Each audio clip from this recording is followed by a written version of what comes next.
Hello, it's day 168, and I want to talk about 120 pounds.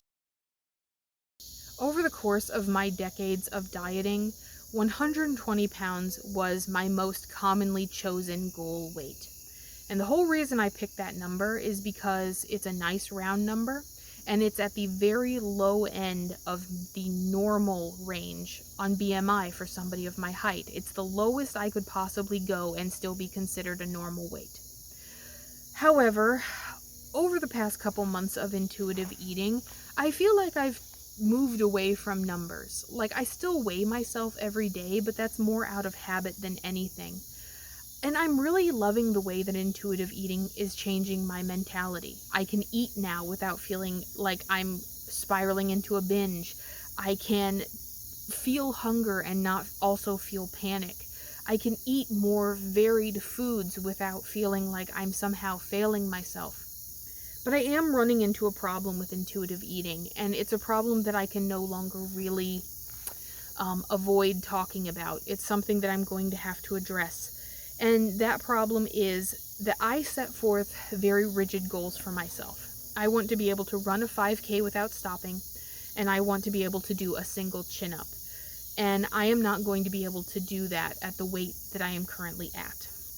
And unfortunately, with intuitive eating, my weight has stabilized in such a way that there is still too much mass on me.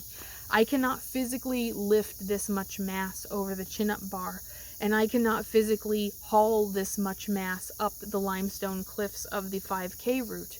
And I don't really know what to do. I do know what to do, but I also don't like what I'm going to have to do.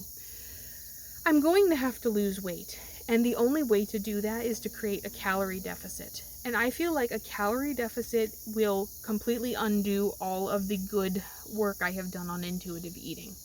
But the thing is, I'm not following intuitive eating to a T, not right now at least, because one of the main tenets of intuitive eating is stopping your consumption. Stop eating when you're full.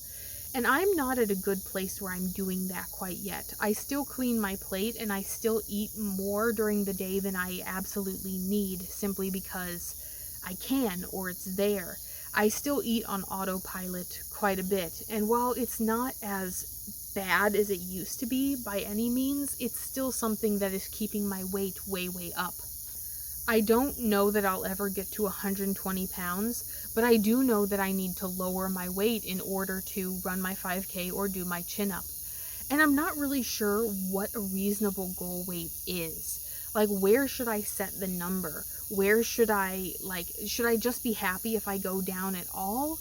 Should I set it for like 5 pounds, 10 pounds? Some of those diets tell you to not even set a goal weight at all. You should just try to lose so many pounds a week.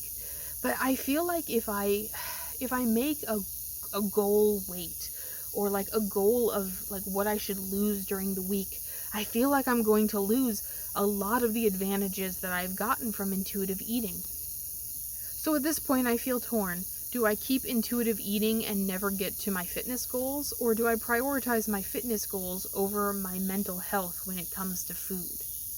Maybe I'm not even at the point where I should be making this decision yet.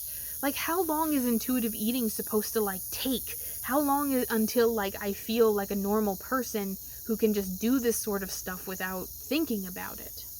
And whenever I think about my goal weight of 120 pounds, I just think I always knew that it wasn't reasonable. I always knew that it wasn't going to be something that I would be able to do. And in some ways, I feel like 120 pounds represents happiness. I know I'm never going to be happy. I know I'm never going to be in a good place in my life. I'm never going to have the things that I've always wanted. I'm never going to get to most of my goals. And 120 pounds is just the number version of that. It's something that I'm never going to have. It's do I just throw out my fitness goals as unreasonable? Running a 5K fully, is that just as unreasonable as reaching 120 pounds? Doing a single chin-up, is that just as unreasonable as 120 pounds? Sometimes I really hate having always been obese, because I feel like I really don't have a benchmark of where I'm supposed to be. What if this is where I'm supposed to be? What if this is as good as I can possibly be? What if this is it? I hate that thought because I'm not happy. I'm not happy. And the idea that maybe I should just get happy and quit, like, beating myself up over it, it's a unpleasant thought.